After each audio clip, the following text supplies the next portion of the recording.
back seat of this white pickup. And now I think I'm going to check to see if we have a location for this person. I wonder if we can have Sky Map come up. We do know initially that the LA County Sheriffs were in pursuit of this vehicle. Then it switched to the California Highway Patrol. The latest location is Soto in East Washington. Now on to Soto. That maybe has changed even. Yeah, he was obviously on East 23rd, then on to Soto and East Washington. On Soto, we believe, but not speeding. This vehicle is not. Again, the red pickup was speeding when we got overhead. This driver has been obeying all traffic laws and going the correct direction, stopping at stoplights. So this is now is low speed, but certainly authorities are going to be honed in on this vehicle to get that suspect now in the back seat into custody. And if you wonder if they think we made a clean getaway, we're in another car. Sure. They don't know, right? They haven't seen us. I'm sure they're hearing the helicopters above. But sometimes you wonder if they think, okay, this is our strategy and it's working. Yeah, we're good, right? Always the question with this suspect that was in the back seat. We did not see him holding anything when he ran to and from that RV when he got out of the red SUV or the red pickup truck. But you wonder, is he armed? Does he have any weapon? Was a weapon involved in the initial stolen vehicle earlier today out of Downey? We are now hearing that CHP and sheriff are trying to get the LAPD to take over. That has not happened yet. So now multiple agencies have been.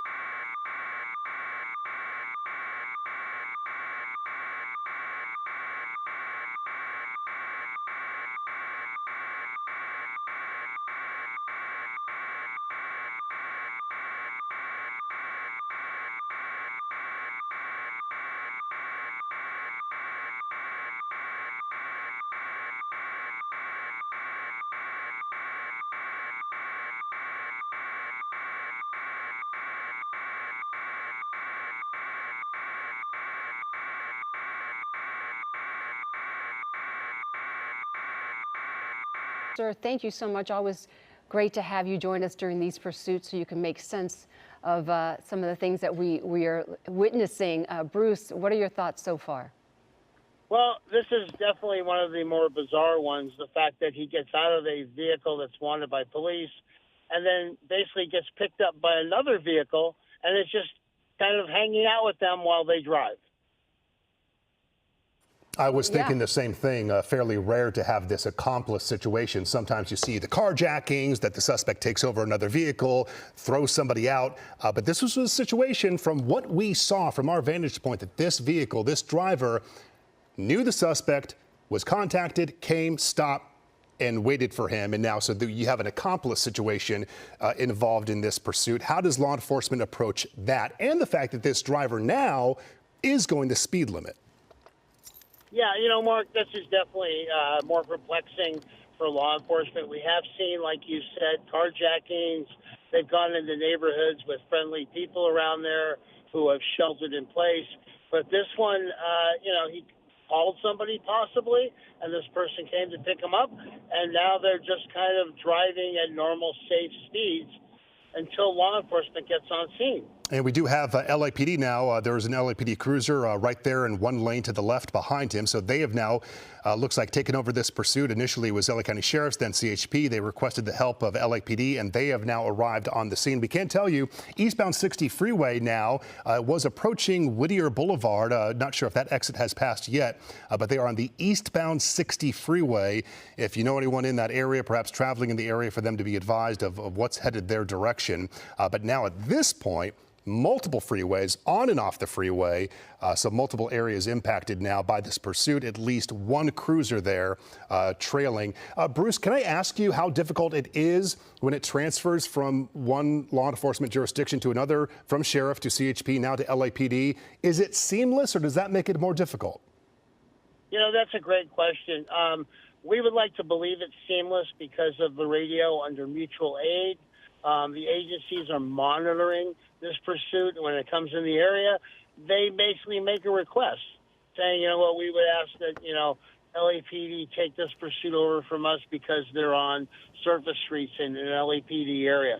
So you can run for the police, but you cannot outrun that radio or the helicopters. Yeah, good point. And is there any scenario in which law enforcement would just back off of this altogether because the stolen vehicle is now stopped right on the street? We saw it abandoned, and maybe just let this go since they are driving safely at this point? Yeah, another great question, Joanna. When it gets to the point where it's unsafe for the criminal, unsafe for the officers, unsafe for the public. There are certain things that law enforcement officers in a pursuit have to give to the watch commander, and basically in order to have the pursuit blessed, meaning let it continue. And one of the things are traffic conditions and speed. And traffic conditions are light right now, and we're not seeing the speed. Approaching the 710, either north or south, right now, just got off the 60. And looks like it's going to go, he I don't know might if that be was staying south? on North. maybe The north jumping on another freeway, the 710. 110 or 710? North 710. And again, if anything, Giovanna and Bruce, as you join us, relatively actually slow speed. Seems like the driver is actually driving below the speed limit under these circumstances. And no doubt they see the now two LAPD cruisers behind him. I mean, he has to be well aware that they are now in pursuit, that they did not, in fact, get away. Right. And Bruce, at this distance between the vehicle in front and the law enforcement officers, can they communicate? Or is that too far away, like in terms of Communicate with the suspect? Yes. No. I mean, they're far. not going to use the loudspeaker because, sound travels, and unfortunately the suspect vehicle's in front. But they know they're being chased. Lights and sirens from the police vehicles behind, the helicopters overhead. They know it's happening. Yeah.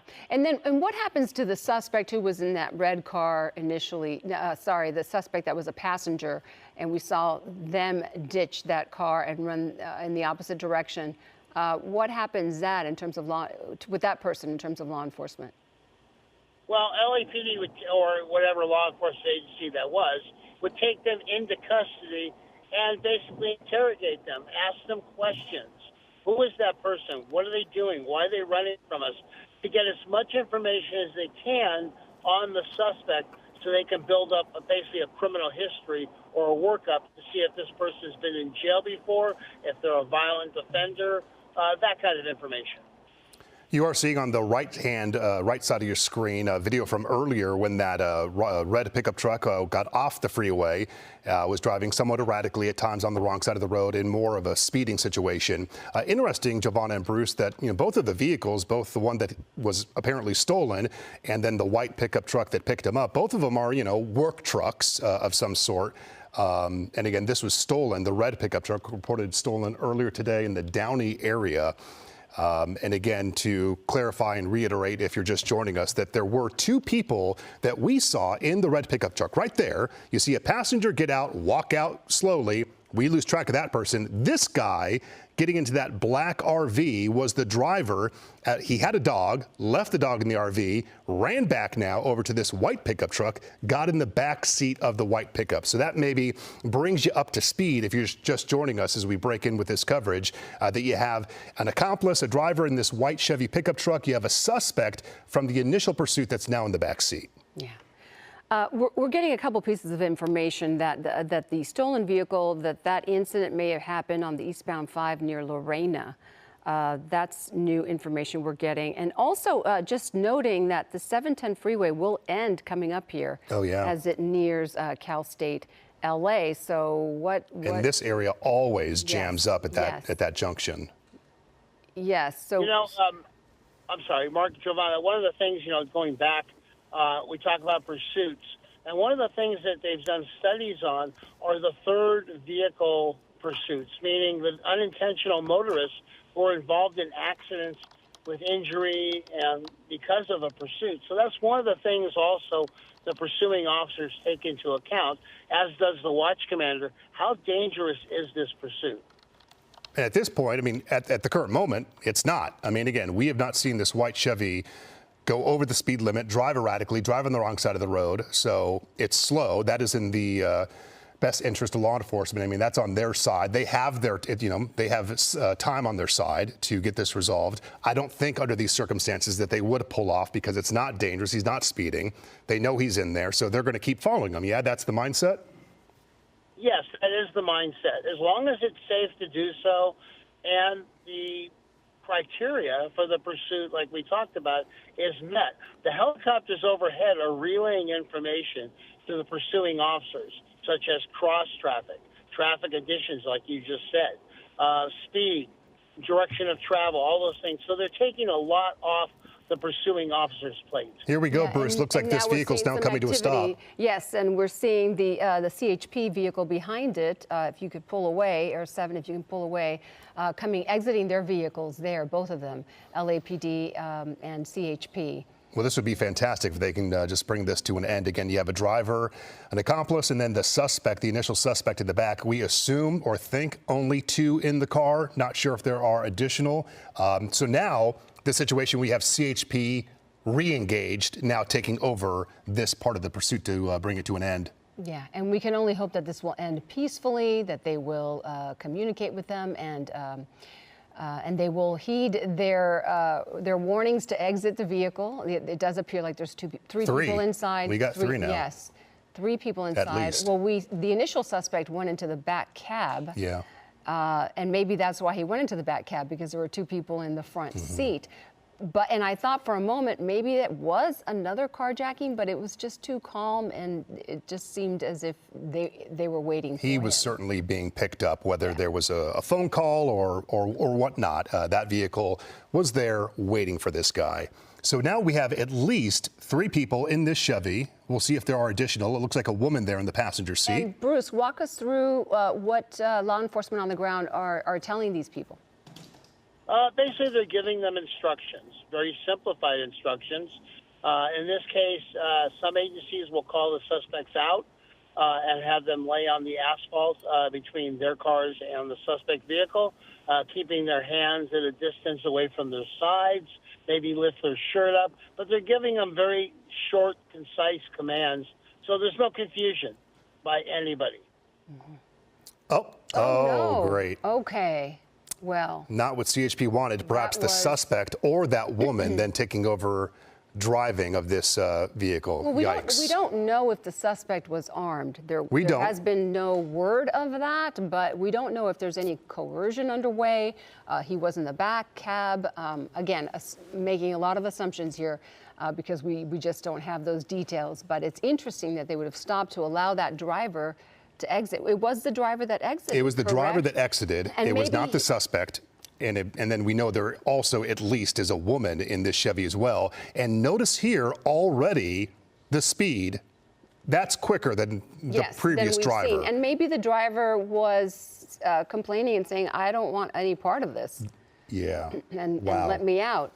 Again, making assumptions here, but that's a very good point you're making, Mark. It would not surprise me. The driving was very slow and intentional and methodical, and now we are seeing speeds climb. Yeah, it would not surprise me, Bruce, if the suspect got back in the driver's seat. Oh, something thrown out the window there. Maybe a weapon, something, a couple things are being thrown out the driver's side window. It would not surprise me if this is the suspect, the initial suspect of that red truck now in the driver's seat of this car. Yeah, and we're hearing from our desk that this white pickup truck is traveling 90 miles an hour. So the speeds definitely, now we have confirmation, have picked up.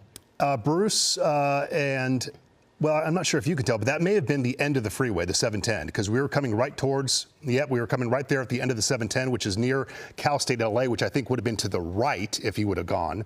But this driver now on surface streets, which is a real concern, given the traffic, pedestrians, intersections and whatnot, always a heightened risk when these drivers of these pursuits get off the freeway. And now, wrong side of the road. Westbound on Valley. We can tell you that. Something changed on the freeway. Whether it was, I don't want to do this anymore, I'm going to give up, and the other people maybe are believing they're going to go back to jail for a longer period of time, said, you know what, we're not giving up. And, you just had some disagreements of the people in the vehicle. But, now there's speeds and they're driving. And they It just threw becomes something else dangerous. out. That may have been just trash. Oh, okay. Yeah. Hey, Bruce, how about this possibility? The suspect who was in the back seat was thinking, hey, I don't like how you're driving. Stop, get out. I'm going to take over. Essentially is what happened. It's possible. You had multiple people in the vehicle who obviously had a disagreement of how this was going to end with law enforcement.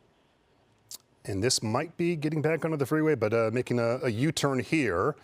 Again, kind of all over the He road. was westbound on Valley. We're not sure what direction he is. Yeah, our desk is doing a great job keeping us updated on the locations. We don't have Sky Map, which we usually have the benefit of from Air 7.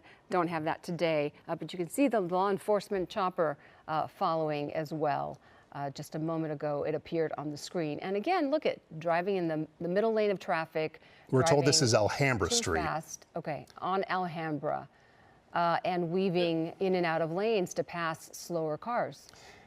And Bruce, when you have this, the way this driver is now maneuvering on the road, going down the wrong side, not following traffic laws, that changes everything. That once again re-escalates the situation on where law enforcement has to figure out how they're going to handle it, whether they pull back, whether they track, kind of changes their initial response earlier.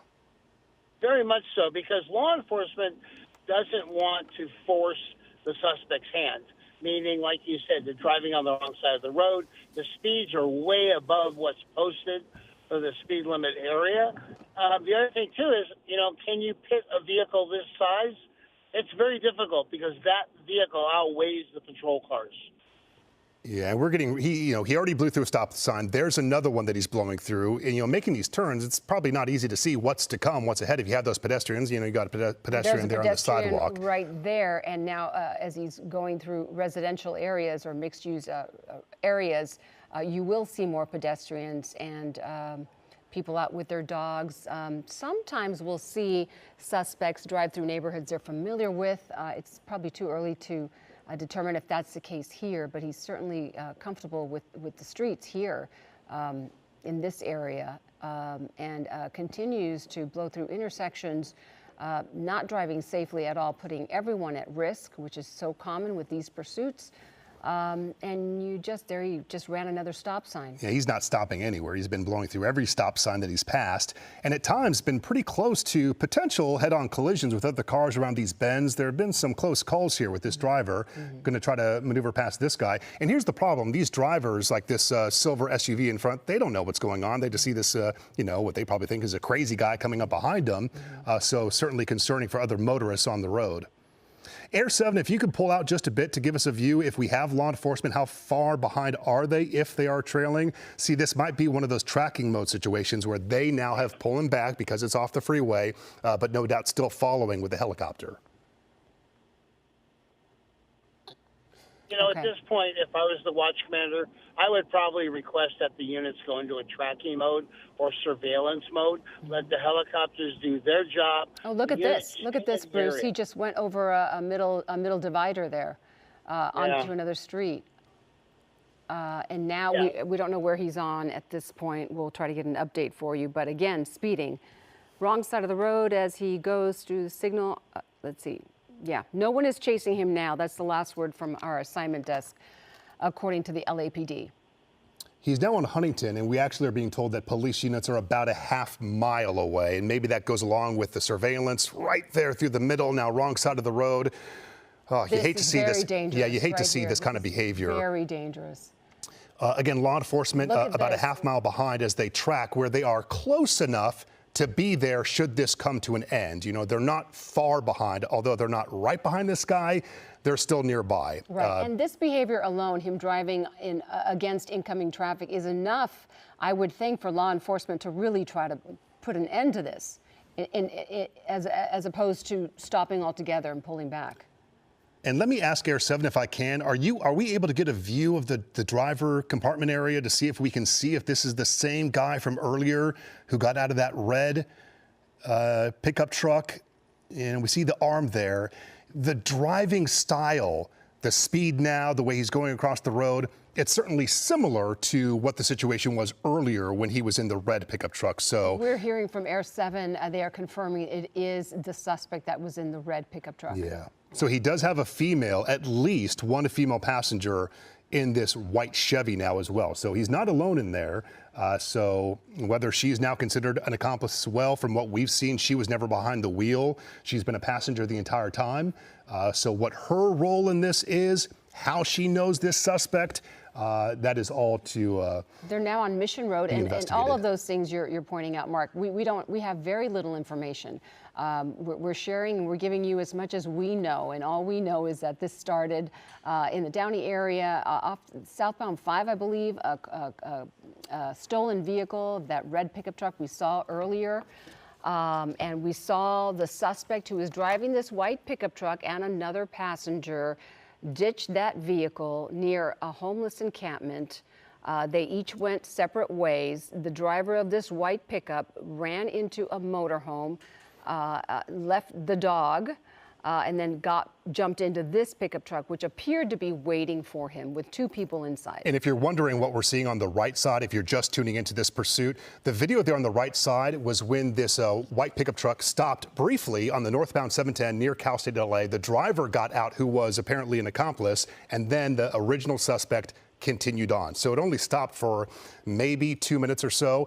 Now on Mission, from Huntington to Mission, if I'm correct, I think that's kind of approaching like the San Gabriel area on city streets, approaching the 5, I'm told. Okay. So now, I mean, we've moved across multiple freeways, wrong side of the road now again. And Bruce, are you still with us? Can you comment? Can you comment on just the drastic or dramatic change in the driving behavior that we've seen here between the 2 drivers? You know, like we talked about earlier, it seems like they had a discussion of, I don't want to go back to jail. And so that's why we've seen a more aggressive posture by the suspects to run over mediums on the wrong side of the road, go through stop signs, lights, etc. You know, the only hope is that this ends peacefully and no one is hurt in any kind of collision. Yeah, and I think we can all tell that this pickup truck, to be honest, is not in the best condition. So you wonder how well it can hold up driving like this, and God forbid there's any collisions that occur, because he's certainly getting close. A pedestrian right there on that crosswalk. Yeah, he's on westbound Main now, near the 5 freeway, is what we're being told, and I believe this is near the USC Medical Center. Of course, we have broken in with this special programming of this pursuit. Yeah, absolutely. A lot of people on the road. We do want to mention this, that there's a potential that we may be at any moment, any minute, going to an ABC News special report unrelated to this coverage. And if that is the case, we will continue following this pursuit. In fact, we're going to have a video box on the lower corner of the screen that you continue watching during the ABC News special report. So even if we do go to that network special report, we are going to stay on top of this until its conclusion, of course. Look at this close call. He almost ran into a truck coming his way. He went into oncoming traffic and just missed that large truck, a white large truck. So many close calls we've seen already. This looks like downtown now. Is this right by Union Station? Yeah, this is, there's Olvera Street right there. Just past Philippe's, yes. Yep. So not far from Union Station. He might be on Alameda, is that? Yep, right? Alameda and Cesar Chavez, Alameda, just past Olvera Street. Union Station would now be behind him. Approaching the area, City Hall would be to his left. Hall of Justice to his left. Certainly a congested area in downtown Los Angeles. Now moving on the right side of the road, would be approaching the 110 freeway ahead of him.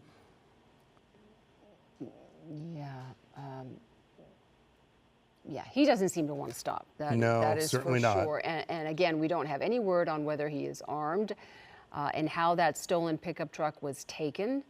If it was a carjacking, no details on that yet. We're still waiting to get some information. And Bruce, if I could ask you, Bruce Thomas, our law enforcement expert here on the phone with us, the idea that law enforcement, we've been told, at least on the ground, is about a half mile back.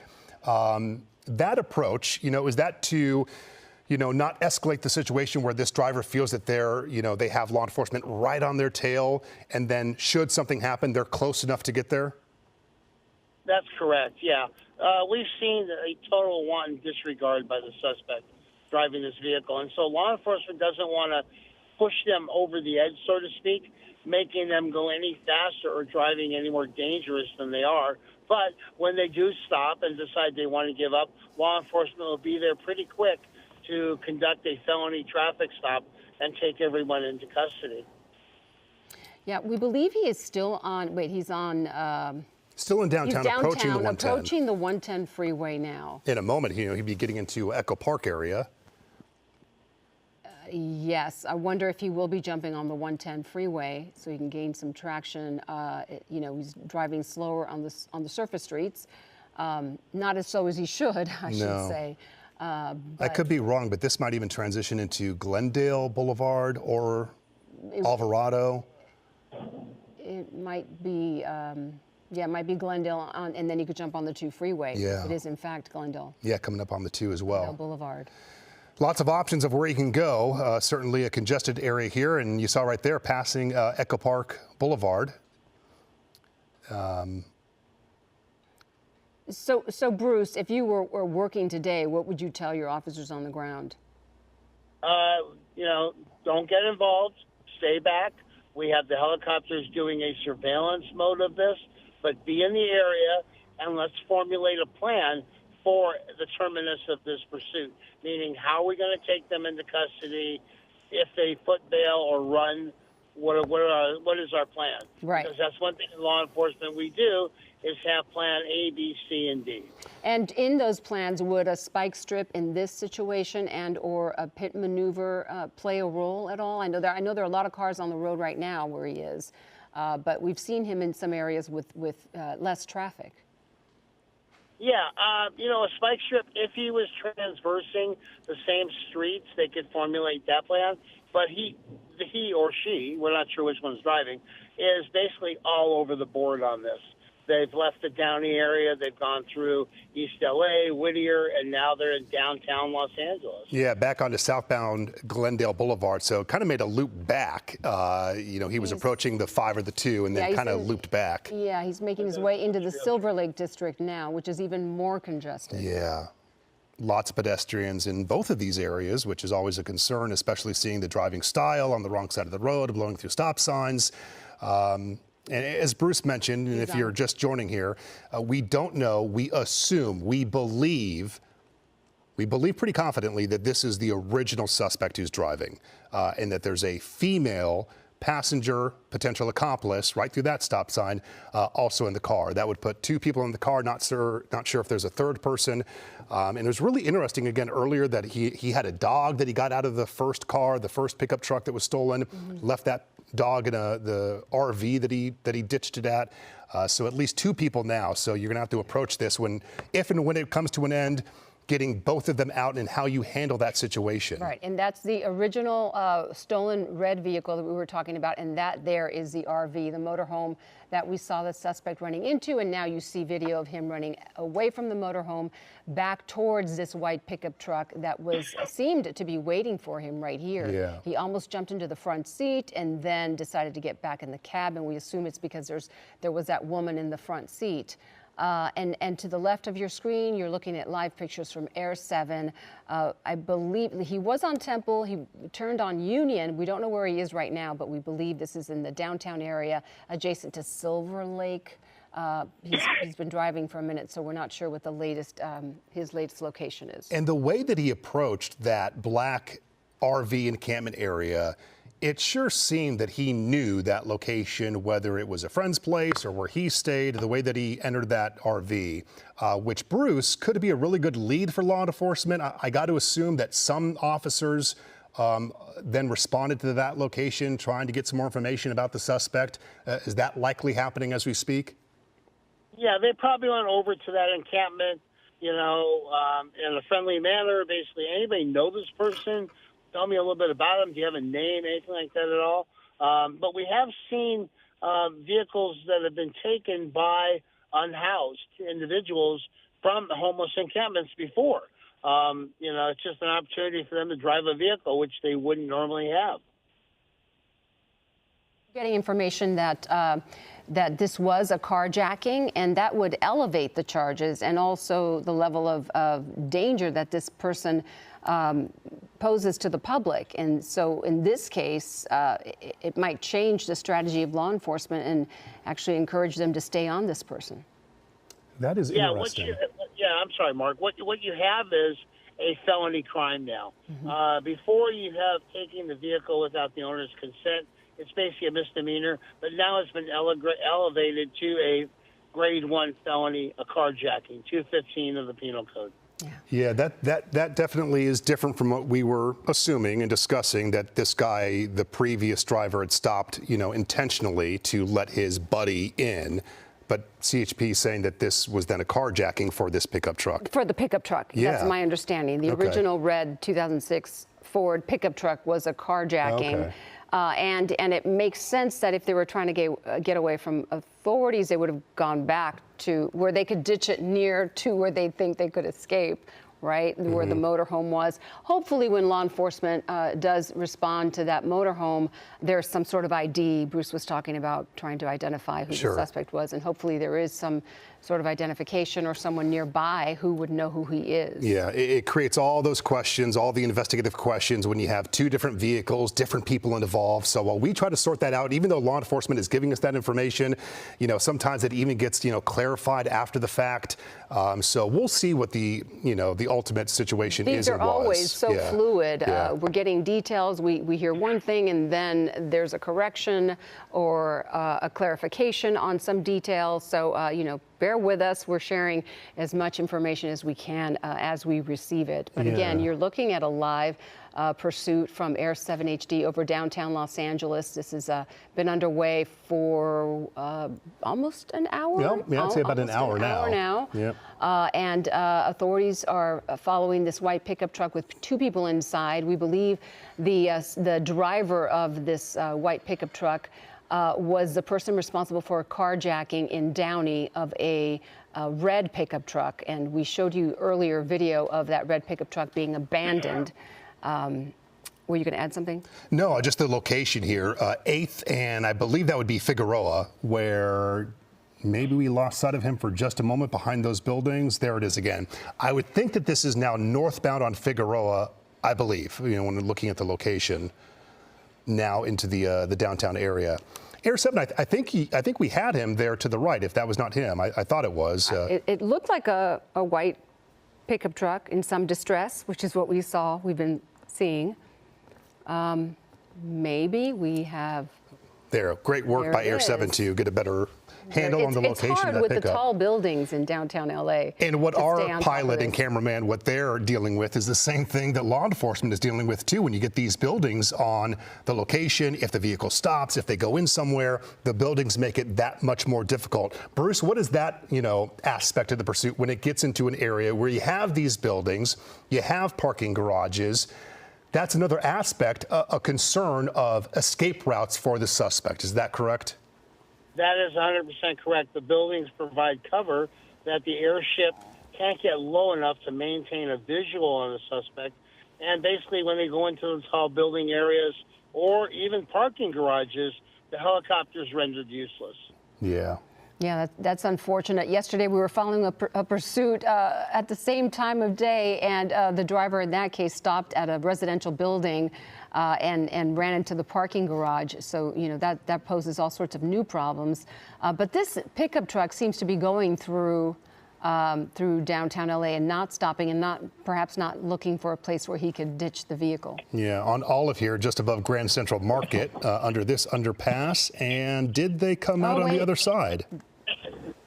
May have come to a stop here, just as we were discussing. Yes. Well, let's wait a second and make sure. Yeah.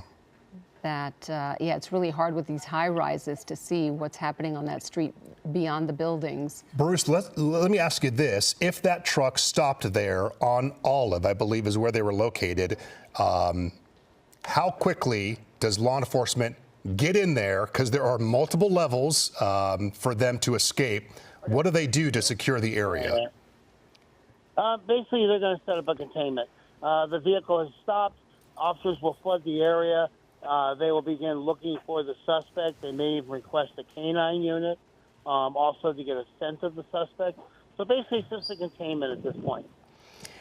Okay, we're getting word that the vehicle is still evading police, still on the road, still driving, and we're also getting word that the female victim in that white pickup might be a carjacking victim. At last word, we knew they were near 7th and Olive. Are you still there with us, Bruce? Grand would be to the left, Olive to the right. Bruce, did you hear that last piece, that the female victim in that white pickup truck might be, or the female might be a victim of carjacking, and that elevates this even further, doesn't it? Yes, it does. The suspect vehicle, when it does stop, you're going to have a containment. Hopefully the vehicle will stop with suspects in it, and they can do a felony traffic stop, calling them out one at a time, giving them instructions like we said, and then this can all end peacefully. Yeah, I'm just concerned because right there at the top of the screen, at the top of the angel flight that you see, I never saw the pickup truck pass out of that area. It seems that we've lost it at this point. I did get word that the pickup truck was still on the move from our assignment desk. Can we get confirmation? Okay, now we are hearing that they may have pulled over. So we navigating around these buildings, yeah. It's very, very difficult, very tricky. As we navigate around this building and look, I guess, south on Olive is the last time we had visual of the pickup truck. And I believe it is an underpass, which would have given that driver an opportunity to stop, which was exactly what we were discussing. Yeah, and we do have some earlier video we want to show you. That is the red pickup truck that was carjacked. We now know it was carjacked, and that is the main suspect running into the motorhome as we've been describing in his car coming around. This is the same suspect running back towards the pickup truck that we believed was waiting for him, because it seemed as if he jumped in and they knew who he was. But now we're hearing that the female in the front seat of this white pickup truck may be a carjack victim. We're now going to go to General Hospital. We will continue streaming on the ABC7 Los Angeles streaming app. We'll go to General Hospital. We'll see you at 3 p.m. here on ABC7.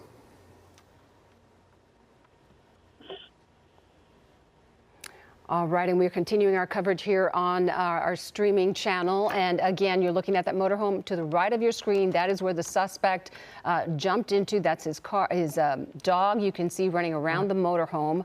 And then we saw that suspect. He was in there for a few minutes and left the motorhome and ran back towards the white pickup truck we were telling you about, the white pickup truck that they were currently in for the last 30, 40 minutes. And to your left, you're looking at live pictures from Air 7 of downtown L.A., where we are still trying to locate where that pickup truck stopped. We did get word that it did pull over at some point around 7th and Olive. Yeah, and this may be that situation that we were concerned about when it comes to apprehending the suspect, that they, at least for the last few minutes, may have gotten away. Unclear if law enforcement on the ground is close by, but right there on Olive is the location that we never saw the white pickup, the second vehicle that the suspect got in. Never saw him come out of that area, and it's an area that has multi-level, an overpass, an underpass, and so there would have been locations that both he and the second person in the vehicle could have gotten away to. And Bruce, for those who might be watching, words of advice for folks who might find themselves in the middle of a pursuit when it's underway, or at the end of a pursuit where the suspect hasn't been located, what would you tell the public to do? In the middle of a pursuit like this, where a vehicle is driving by you, maintain your speed, maintain everything you're doing. Let it go around you. Don't become part of the problem, as we've seen before, by stopping, trying to box them in. We've seen big semi-trucks get involved and that kind of thing. We highly don't recommend that. And if you're at the end of a pursuit or a terminus, when there are officers with guns drawn and stuff, stay in your vehicle. Take direction from them. Hunker down in the vehicle if you can. Lay on the seat. Let law enforcement do their job, and then they'll safely evacuate you from the problem. Right. The unfortunate problem is that in downtown LA, there is so much foot traffic in some places. People may be completely unaware of what's happening. And, you know, we become accustomed to helicopter noise in and out throughout the day. And so people may not even pay attention and realize that there is, you know, a dangerous situation underway. Yeah, I had mentioned some streets earlier. Of course, the main focus was right here on Olive. Hill is to the left and Grand is to the right. And that is that plaza that you see is all part of, it's called One California Plaza. There's like an amphitheater there. And multi-level, you know, dining, and I know there's parking there on one side. Everything from this location looks calm. People are moving about, clearly unaware of the situation. So it leads me to believe that right underneath there on the road that we can't really get a view of, that potentially that white pickup came to a stop and they bailed. That seems likely at this point. And what is the strategy in this case for law enforcement, Bruce? Basically, what they're going to do is they're going to coordinate units that work maybe a half mile back or a little closer, get in the area, let's locate the suspect vehicle, and then let's go from there. Let's start talking to people. If you see anybody runs on the vehicle, which way did they go? Maybe look inside some of the businesses that are there, looking for the suspects. So there'll be telltale signs of people there, you know, their elevated heart rate, maybe a little sweat on their brow, a little more anxious than just a normal patron. Yeah, those are very good points to make. And we stand by, Bruce. We don't want you to go anywhere just yet. Thank you for talking with us. But we have Chris Christie in our other chopper in Air 7. Chris joining us now. Chris, any luck finding or locating that white pickup? Oh, right now, Giovanna, all eyes are on that overpass right there. It appears, at least from everything we've been able to gather, that the suspect drove under there and never came out the other side. So somewhere amidst this cluster of apartment buildings, there appears to be a either an abandoned vehicle or some kind of a hiding spot where the suspect is either on foot or in that truck, most likely abandoning that vehicle, though I would imagine by this point it just appears as though they have run out of luck. There was nobody on the ground behind him, as you know, and the air unit ran out of fuel and had to vacate the area as well. There is a CHP fixed-wing airplane over the area, but right now there is no visual of that suspect or the alleged victim. There is some ambiguity whether the driver of the white pickup truck was indeed a victim or perhaps an acquaintance. They are treating it as a potential carjacking victim. But the oldest trick in the book, as you guys both know, is to make your way into the parking garages and, you know, skyscrapers of downtown LA. It just makes it so easy to get away with just so much. I mean, there's just so many hiding spots in downtown LA that the possibilities are endless here, and so are the hiding spots. Chris Christie, thank you so much for that update. And we are also not seeing any evidence of law enforcement patrol vehicles on the ground there. We are going to break away from this breaking news and bring you the very latest on Eyewitness News at 3 o'clock. We hope you'll join us at 3 for an update to this and the rest of the day's stories. Yep, we'll see you at 3 p.m.